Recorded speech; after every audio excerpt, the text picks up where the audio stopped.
Tuan Di-Pertua, untuk makluman ahli yang berhormat, kerajaan telah meluluskan peruntukan projek pengairan sebanyak 3 bilion bagi menjayakan projek penanam padi 5 musim dalam 2 tahun berskala besar dengan menyediakan infrastruktur seperti sistem pengairan dan jalan di kawasan sawah lembaga di kawasan Mada seluas 231,000 hektar kawasan bertanam bagi tempoh sekurang-kurangnya 2 tahun. Inisiatif ini bertujuan untuk meningkatkan pengeluaran padi, seterusnya kadar sara diri SSR beras negara. Skop yang terlibat di bawah inisiatif ini adalah seperti pembangunan dan penyelenggaraan 100 blok sistem pengairan tersier di kawasan Mada, pembangunan projek pemulihan menyeluruh empangan pedu dan pembangunan dan penyelenggaraan skim pemindahan sumber air Jeniang Pasar 2. Projek ini akan dilaksanakan berkonsepkan kerjasama awam swasta di mana pembangunan dan penyelenggaraan infrastruktur penanaman padi di kawasan muda ini akan dibiayai sepenuhnya terlebih dahulu oleh pihak swasta. Pembedaannya sedang berjalan sekarang, yang akan dibayar semula oleh kerajaan kepada syarikat terlibat selepas projek siap. Sehingga 30 September 2023, pelaksanaan inisiatif ini sedang dalam peringkat penilaian perolehan melalui kaedah Request for Proposal yang diuruskan bersama di antara unit kerjasama awam swasta. Jabatan Perdana Menteri, MOF, Kementerian Keuangan, Kementerian Pertanian dan Keterjamian Makanan, MADA dan jabatan-jabatan lain yang berkaitan juga terlibat. Inisiatif ini dijangka akan mula dilaksanakan pada tahun 2024 sehingga 2023. Tertakluk kepada tempoh pelaksanaan projek yang akan dimuktamadkan bersama di antara kerajaan dan pembida yang berjaya nanti. Terima kasih. Pasal Gudang. Terima kasih Puan Timbalan dan Petua. Soalan tambahan saya ialah bagaimana pula dengan pengairan di kawasan Lembaga Kemajuan Pertanian Kemubu iaitu KADA di Kelantan, kawasan sawah di utara Perak dan Selangor. Adakah peruntukan bantuan yang sama akan diberikan pada belanjawan tahun-tahun yang akan datang? Terima kasih kepada Pasir Gudang. Dalam satu ucapan Perdana Menteri, dia kata, dia panggil saya Mat lah. Mat ni kerja dia minta duit. Nak cari duit tu aku. Artinya, kita nak dapat peruntukan 3 bilion ini bukanlah satu perkara yang mudah. Kita berulang kali bersama dengan pegawai, berjumpa dengan Menteri Keuangan dan Perdana Menteri. Dan akhirnya Menteri Keuangan dan Perdana Menteri bersetuju supaya dibiayai 3 bilion di Mada ini. Begitulah juga di Kelantan, di Perak, di Selangor, kita sedang berusaha dan saya akan berulang untuk menyatakan bahawa perlu peruntukan untuk pengairan terutama sekali, khasnya di Sabah dan Sarawak. Perlu kita jadikan Sabah dan Sarawak ini jelapang padi yang kedua setelah kita melihat negeri-negeri utara ini banjirnya berlaku serentak selalunya dalam bulan Disember dan Januari. Oleh itu, usaha kita untuk mendapatkan peruntukan pada masa yang akan datang akan diteruskan. Saya dibesarkan dengan di sawah padi dan kita tahu kepentingan padi dan beras ini. Baik itu kita akan berusaha terus untuk menjadikan jelapang padi termasuklah di Sabah dan Sarawak dan perlu peruntukan yang besar pada masa yang akan datang. Ini kita akan terus usahakan. Kalau kekal menteri lagi lah, itu hak Perdana Menteri. Bagan Serai. Okey, terima kasih kepada Puan Speaker, terima kasih kepada Menteri. Dan 3 bilion ini sebenarnya tidak banyak bagi sebuah kerajaan. untuk memastikan food security dengan izin. Maka persoalan saya ialah, adakah ianya juga akan diperluaskan terutamanya di daerah Krian yang merupakan salah satu daripada jelapang padi Perak dan juga negara kita. Kerana saya dimaklumkan hanyalah 28 juta saja untuk seluruh Perak untuk pengairan air. Pengalaman saya, kita dapat lihat bagaimana tentang soal berkenaan dengan saliran air di daerah Krian amat kritikal. Maka dengan sebab itu saya mengharapkan supaya ianya juga dipertimbangkan. Bukan saja 3 juta, kalau boleh bukan saja 3 bilion, 30 bilion pun tak apa. Kerana ini adalah soal untuk masa depan kita dan juga soal keselamatan makanan kita sendiri. Yang keduanya ialah mohon mungkin tidak dapat diberikan, saya dah harapkan mohon senarai negeri-negeri dan parlimen yang menerima peruntukan berkenaan dengan menaikkan soal pengairan di negeri ataupun parlimen masing-masing. Terima kasih. Peruntukan untuk parlimen masing-masing itu saya perlu notis lah. Tapi dari segi pengairan ini kita memang sekarang kita tumpu di MADA dahulu sebab kemampuan keuangan yang ada setakat ini. Tapi janganlah menganggap saya mendiamkan diri soal misalnya di Kelantan termasuk di utara Perak. Semua ini perlu kita pertingkatkan pengairan dan sebagainya sebab untuk menaikkan hasil mesti pengairan dan jadual pengairannya tu mesti mengikut masa dan keadaan. Oleh itu peruntukan saya kata tadi setakat ini kita tumpu MADA dan AIDA di tempat-tempat lain. Sebab penambahan peruntukan kepada Kementerian Pertanian yang disebut oleh Menteri Keuangan pada hari itu lebih 700 juta. Sebab itulah kita akan lihat di mana keadaan yang perlu kita perbaiki dan kita memang kita kena anggap kita kena sanction hal beras ni. Katalah 5 tahun lagi siapa pun tak mau jual beras kepada kita. Semua kena berusaha supaya kita cukupkan beras. Ini adalah tanggungjawab semua. Kerajaan federal, kerajaan negeri, ahli parlimen. Yang menyoal hari ini bukan daripada pembangkang. Ini wakil rakyat. Artinya dia tahu denyut nadi rakyat di kawasannya, hal padi dan sebagainya. Jadi terima kasih di atas pandangan dan soalan. Salam sejahtera Tuan Yang Pertua kepada Yang Berhormat Menteri Pertanian dan Keterjaminan Makanan. Soalan saya nombor 6. Terima kasih Yang Berhormat. Sungai Besar, memang Sungai Besar ni padi ada, nelayan pun ada. Program Allowance Sara Hidup Nelayan mula dilaksanakan sejak 2008. Bertujuan untuk membantu meringankan bebanan golongan nelayan menghadapi tekanan ekonomi akibat kenaikan kos sara hidup.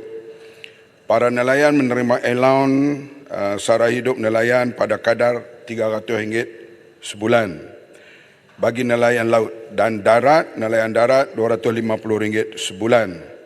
Sepanjang tempoh 2018 hingga 2022, jumlah keseluruhan bayaran allowance sara hidup nelayan adalah berjumlah 622.88 juta. Pada tahun 2023, sebanyak 147.3 juta telah diperuntukkan untuk program ini yang merangkumi nelayan laut dan juga nelayan darat. Antara insentif yang diberikan oleh kementerian kepada golongan nelayan adalah seperti berikut. Skim subsidi diesel. Ini nelayan boleh mendapatkan dengan harga RM1.65 seliter. Dan bagi tempoh 2018 hingga 2022, nilai subsidi yang ditanggung oleh kerajaan sebanyak 3.61 bilion. Satu angka yang agak besar. Insentif hasil tangkapan. Program ini diberi kepada Bot A, Bot B dan Bot C. Daripada program hasil tangkapan ini merupakan insentif yang diberikan sejak 2008 sampai sekarang. Iaitu setiap tangkapan sekilo dibayar tambahan 10 sen oleh LKIM. Jadi Bot A RM150, Bot B sehingga RM750, Bot C hingga RM1,000. Sejumlah 74 juta telah dibayar kepada 29,529 nelayan bagi tempoh 2018 hingga 2022. Skim bantuan bencana alam dan kebajikan nelayan yang mula dilaksanakan daripada 2009 sehingga sekarang bertujuan untuk memberi bantuan dan sumbangan segera dalam bentuk kewangan atau barangan atau sebarang bentuk yang bersesuaian kepada nelayan yang terlibat, kemusnahan atau kerosakan harta, benda dan kehilangan nyawa bagi meringankan beban mangsa dan juga keluarga. Sebanyak 7.5 juta telah dibelanjakan bagi tahun 2018-20 hingga tahun 2022 telah memberi manfaat kepada 5,990 nelayan. Bagi tahun 2023, 2 juta telah diperuntukkan untuk pelaksanaan program ini. Yang Berhormat, agak panjang, saya beri jawapan ni lah kepada Yang Berhormat dan balik begitu orang kampung tau. Okey, baik. Terima kasih. Sungai Besar. Terima kasih kepada Tuan Rapporteur, terima kasih kepada Mak Menteri. Yang Mak Menteri kita tahu memang insentif kepada nelayan memang sangat banyak. Sebenarnya yang Berhormat tadi nyatakanlah sari hidup, pendekatan hasil, bahan api, prasarana. Tetapi sebenarnya yang Berhormat, pembeli hasil laut iaitu rakyat terpaksa membayar harga yang tinggi. Contohnya ikan kembung pernah mencecah antara 15 hingga 20 ringgit sekilo. Jadi persoalan saya, bagaimana rasanya kerajaan nak membantu persatuan nelayan khususnya sebagai usaha meningkatkan keupayaan perusahaan termasuk dari segi kos penyelenggaraan peralatan asas nelayan atau kita meningkatkan lagi insentif yang lebih baik dalam masa yang sama rakyat dapat bekalan protein iaitu hasil ikan ni dijual di pasaran dengan harga lebih murah lagi. Bagaimana Yang Berhormat? Terima kasih. Sebab itu LKIM memainkan peranan. Mereka kadang-kalanya membeli dan mereka ada bilik sejuk yang banyak untuk stok bahan-bahan ini. Tetapi nak mengawal harga, misalnya ikan kembung, kalau musim tangkapannya kurang itu, maka harga basahnya itu, harga ikan basah itu agak tinggi. Tetapi kita ada, LKIM menyediakan ikan beku, ikan kembung yang besar itu, yang dijual kalau di pasar-pasar Fama atau pasar Peladang atau pasar LKM, dia dengan harga RM10 sahaja dengan ikan kembung yang diimport lah, yang begitu besar, yang dibekukan. Jadi ini untuk menyeimbangi keadaan. Sebab itulah intervensi sentiasa dilakukan. Apabila berlaku kenaikan harga ikan begitu tinggi, kita tahu nelayan kadang-kadang sebahagiannya dia makan, tapi dia jual. Kadang-kadang dia dapat, memanglah permainan orang tengah, kita nak panggil orang tengah ke, broker ke, mereka ini kadang-kadangnya kalau kita beli di tepi laut dengan berada di pasar begitu tinggi sekali. Jadi LKIM intervene sebanyak mana yang mereka mampu untuk menyeimbangi harga ikan ini. Terima kasih. Balik Pulau. Terima kasih Tuan Speaker. Terima kasih Menteri. Sebenarnya dalam keadaan iklim yang tidak menentu sekarang ni, kadang-kadang para nelayan tidak dapat ke laut untuk mencari ataupun angkat ikan, dan ini akan menyebabkan pendapatan mereka jatuh. Dan apakah ada strategi tertentu untuk membantu para nelayan dari segi meningkatkan pendapatan dan juga menguruskan kewangan mereka? Contohnya apabila ada insurans untuk membantu mereka apabila kes-kes seperti bencana ataupun kebakaran. Sebab baru ni di balik pulau ada 5 bot terbakar dan dia tidak dapat langsung bantuan daripada LKIM, dan ahli parlimen terpaksa mengeluarkan peruntukan untuk membantu nelayan tersebut. Jadi adakah pihak kementerian mempunyai ada strategi tertentu untuk membantu nelayan? Terima kasih. Balik pulau, bila keadaan cemas itu, wakil rakyat menggunakan peruntukan wakil rakyat, itulah bagus. Itulah yang tak ada, kita ada agensi-agensi lain, badan kebajikan, kita boleh mengadu kepada kerajaan negeri dan berbagai-bagai inisiatif boleh dibantu dengan berbagai termasuk ICU, dan kita semua tahu tempat-tempat kita mengadu dalam keadaan kecemasan itu. Jadi inilah yang kita... Dulu Bang Mat pun tak dapat sebab dia jawab macam tu. Tak boleh macam itu. Sila duduk. Saya tak dapat, tapi majoriti cukup besar. Tapi kita kata tu badan-badan yang lain, tiasa Kementerian Kebajikan, Kementerian ada berbagai insentif yang ada. Cuma pihak pengadu atau pihak wakil rakyat adalah rajin mencari di mana ruang untuk membantu jika berlaku soal-soal cemas seperti itu. Dan kita menjamin bahawa kita tidak mahu dalam apa keadaan pun rakyat Malaysia ini lapar. Kita tidak mahu lagi bendera putih dinaikkan kalau berlaku apa-apa sekalipun, seperti yang berlaku 3 tahun dulu. Terima kasih. Terima kasih Yang Berhormat Pasir Putih. Ini bekas Timbalan Menteri Pertanian. Akta Lembaga Pemasaran Pertanian Persekutuan 1965 telah memperuntukkan peranan dan bidang kuasa fama dalam menyelia, menyelaras, mengawal dan mempertingkatkan pemasaran hasil pertanian di Malaysia. Ini merangkumi sayur-sayuran, buah-buahan termasuk ternakan ruminan dan unggas.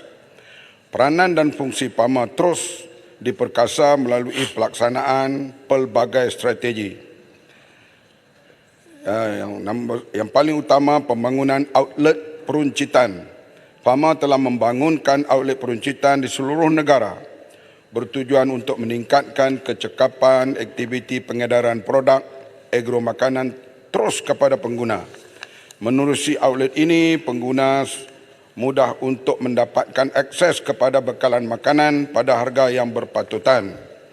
Bagi memastikan sayur-sayuran tempatan dapat dipasarkan terus kepada pengguna, FAMA telah membangunkan 818 buah outlet peruncitan di seluruh negara sebagai alternatif pasaran kepada pengeluar dan telah menjana nilai jualan keseluruhannya 1.2 bilion.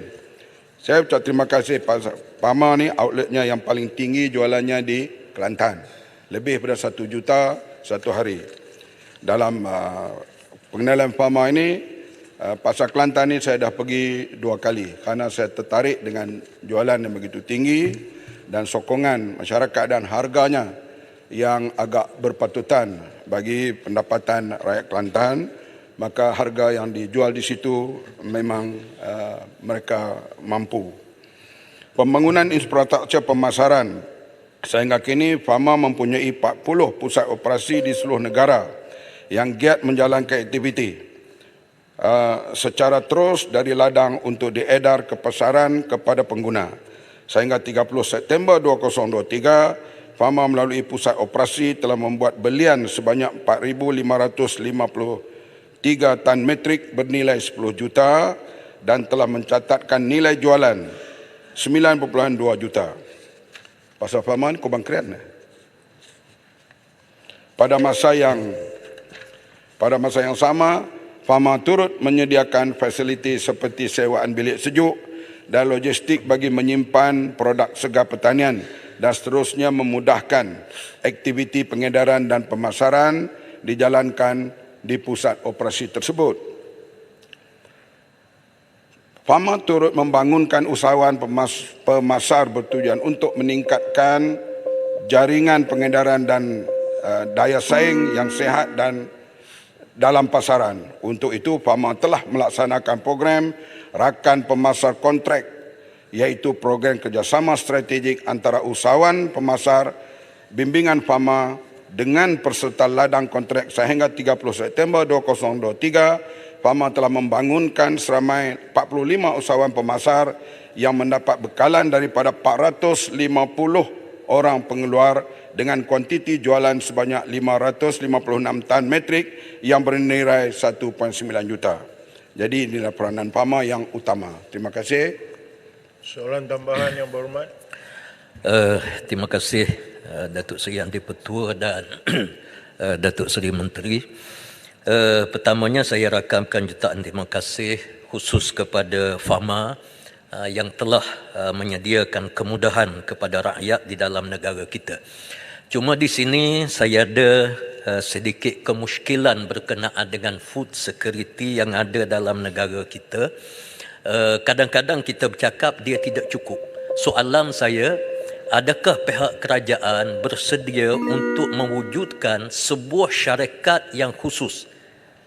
Bahagian sayur-sayuran, bahagian padi dan beras, ikan dan seumpamanya, syarikat yang khusus yang mengendalikan urusan ini.